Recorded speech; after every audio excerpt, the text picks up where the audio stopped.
Kokrajhar university registrar আৰু Bodoland university registrar আৰু deputy registrar এই তিনিজনক অতি সোনকালে আমি ৰিলিজ দিয়া হ'ব কাউন্সিলৰ পৰা। এইটো আমাৰ ডিচিশ্যন হৈ গ'ল।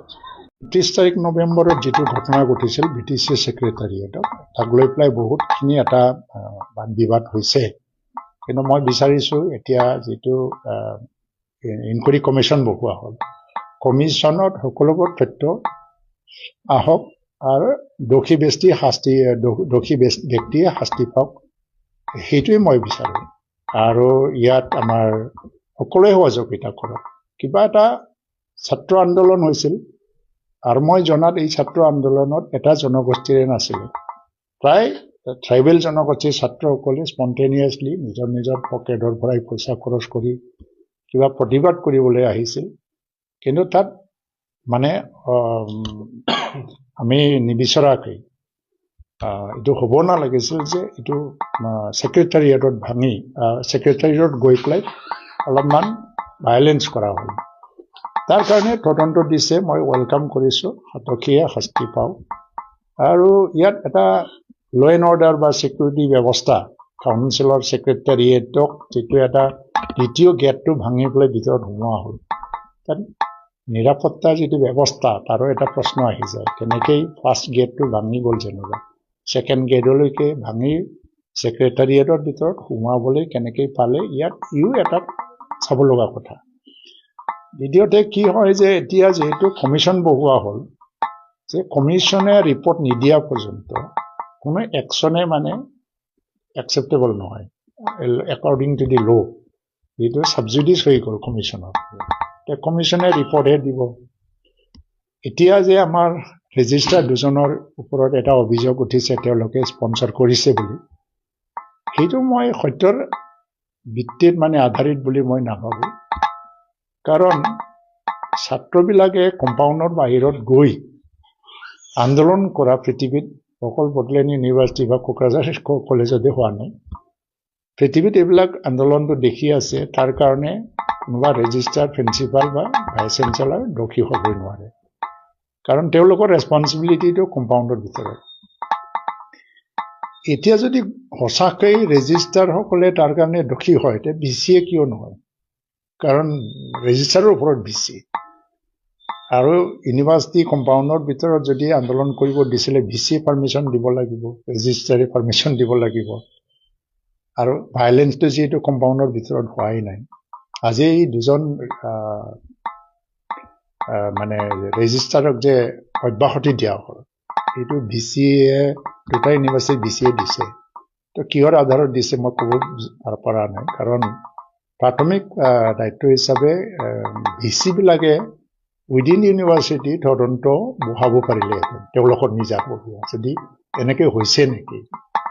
কিন্তু এইটো নবহালে, আৰু তেওঁলোকে এতিয়ালৈকে দোষী হোৱা নাই। কোন ভিত্তিত কি ৰিজনত তেওঁলোকক অব্যাহতি দিয়া হ'ল, একশ্যন লোৱা হ'ল, কাৰণ এই কমপ্লেইনৰ পিছতে একশ্যন লোৱা হ'ল, সেইটো প্ৰমাণে হোৱা নাই। সেইটো মই আইনগতভাৱে হৈছে বুলি নাভাবোঁ। তেওঁলোকে তদন্ত এটা কমিটি কৰি পেলাই তদন্ত কৰিব পাৰিলেহেঁতেন, আৰু এইটো কৰা নাই।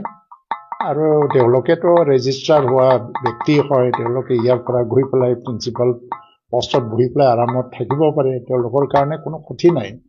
কিন্তু ইছ্যুটো যিহেতু এটা আন্দোলনৰ লগত জড়িত হৈ গ'ল, তাৰ ওপৰত আজি কমিশ্যনো বহোৱা হ'ল।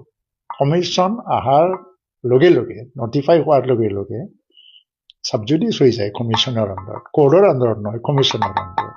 এতিয়া অন্ততঃ কমিশ্যনৰ হিয়াৰিং প্ৰচেছটো সম্পূৰ্ণ নোহোৱালৈকে তেওঁলোকে অফিচত আহিব নোৱাৰে, সেইটো অৰ্ডাৰটো বেলেগ আছিলে। কিন্তু কমিশ্যনৰ পৰা আহিব লাগে যিকোনো অৰ্ডাৰ, যিহেতু তেওঁলোকে এতিয়া কমিশ্যনৰ আণ্ডাৰৰ এটা ছাবজেক্ট হৈ আছে। তেওঁলোকে কমিশ্যনৰ পৰা কোনো অৰ্ডাৰ অহা নাই। এইটো মই খুব মানে আইনগতভাৱে হৈছে বুলি মই নাভাবোঁ। আৰু মই ভাবোঁ যে যিয়ে নহওক দোষী ব্যক্তিয়ে শাস্তিটো পাওক। আজি বড়োলেণ্ড ইউনিভাৰ্চিটিত আমাৰ EC-ও আছে, আৰু EC মিটিং বহা নাই, EC এপ্ৰুভেলৰ প্ৰয়োজন আছিলে। এইবিলাক ডিচিশ্যন VC এজনে এইটো অকলে ডিচিশ্যন ল'ব নোৱাৰে।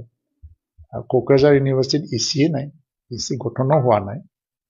যিয়ে নহওক মোৰ ব্যক্তিগত দিশৰ পৰা মই জাষ্ট যিটো দেখিছোঁ এইটো কৈছোঁ মানে এইটো একশ্যনটো গ'ল তাৰ মানে এই ব্যক্তিসকলৰ ওপৰত নিৰ্ভৰ কৰিব তেওঁলোকে কি কৰে মই কিন্তু ইউনিভাৰ্চিটিবিলাকত ৰাজনৈতিক হস্তক্ষেপটো নিবিচাৰোঁ আৰু আমি 5টা বছৰত কোনোদিন হস্তক্ষেপো কৰা নাছিল ইউনিভাৰ্চিটি হিচাপে চলিব লাগে আৰু তেওঁলোকে যদি দোষী কমিশ্যনে যদি তেওঁলোকক দোষী সাব্যস্ত কৰে কি ব্যৱস্থা বা কি শাস্তি দিব লাগে তাত ক'ব লগা একো নাই কিন্তু এটা ৰং ডিচিশ্যন যদি হৈ যায় ৰং জাজমেণ্ট যদি হৈ যায় সেইটো এটা প্ৰেচিডেন্স হৈ থাকে মই ক'ব লগা নাই মই এপিল কৰিবও দেৱা নাই কিন্তু গোটেই দিশটো মানে দিশটো যিটো দেখিছোঁ এইটোৱে কৈছোঁ আৰু এই ইউনিভাৰ্চিটি দুটাটো আমাৰ প্ৰিমিয়াৰ ইনষ্টিটিউশ্যন হয় আজি মানে ইয়াত বিভিন্ন ৰাজনৈতিক চিন্তাধাৰাৰ ব্যক্তি আহিব পাৰে বা কোনোবা নন পলিটিকেল টোটেলি নিউট্ৰেল মানুহ আহিব পাৰে কিন্তু ইউনিভাৰ্চিটিটো আমি যেনেকৈ বিচাৰোঁ পলিটিচিয়ানবিলাকে যেনেকৈ বিচাৰোঁ এনেকৈ যদি চলাব বিচাৰে তেতিয়া এইটো ইউনিভাৰ্চিটি হৈ নাথাকে শিক্ষা অনুষ্ঠান হৈ নাথাকে এই শিক্ষানুষ্ঠানটো শিক্ষানুষ্ঠান হিচাপে চলিবলৈ দিয়ক সেইটোৱে মই